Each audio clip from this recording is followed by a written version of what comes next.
Dieu a tellement aimé le monde qu'il a envoyé son Fils unique, afin que quiconque croit en lui ait la vie sauve, afin que quiconque croit en lui ait la vie éternelle. Bien-aimés dans le Christ, nous sommes aujourd'hui au 5e dimanche de ce temps de carême, année B. Et petit à petit, nous entrons à la porte pascale. Aujourd'hui, dans notre méditation, nous touchons les lettres, le livre de Jérémie 31, versets 31 à 34, le psaume 51, 50-51, Hébreux 5, Évangile Jean 12, versets 20 à 23. Le Seigneur aujourd'hui, comme tous les jours d'ailleurs, veut se rassurer que nous avons pratiqué toutes les recommandations qu'il nous fait au quotidien.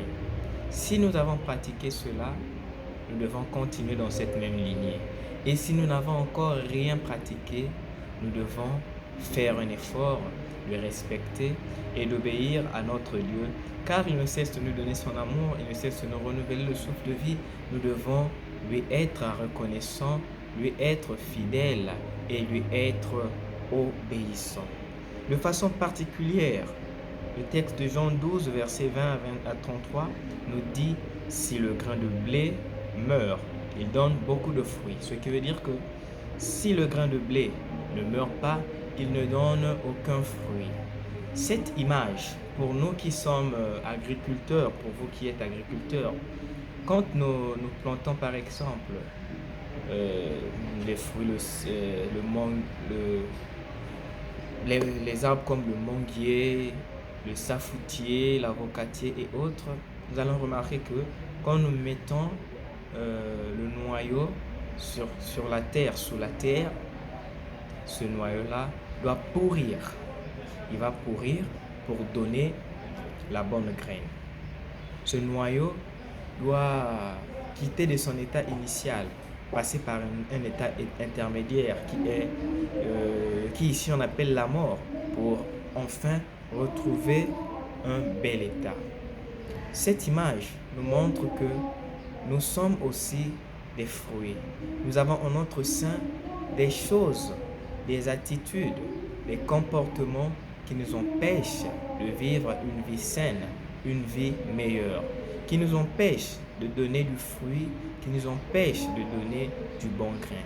Voilà pourquoi il nous est utile de passer par la mort avant de vivre la véritable vie telle que nous le montre le Seigneur lui-même. Il passe par la mort afin de vivre la résurrection. Il nous donne l'exemple lui-même. Voilà pourquoi il nous aime tant et il ne cesse lui-même d'être un chef, un leader, un frère leader, un maître qui, quand il parle, il ne s'arrête pas seulement à la théorie, mais il fait aussi la pratique de ce qu'il dit. Jésus est ce grain de blé qui est tombé en terre.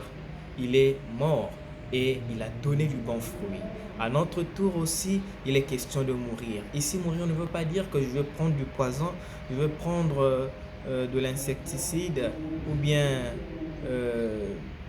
quelques produits toxiques comme le font ici certaines personnes à Brazzaville. Mais mourir ici, c'est le fait de tuer les comportements qui nous égarent. C'est le fait d'enlever, de mettre hors de nous des attitudes qui nous éloignent de la face de Dieu.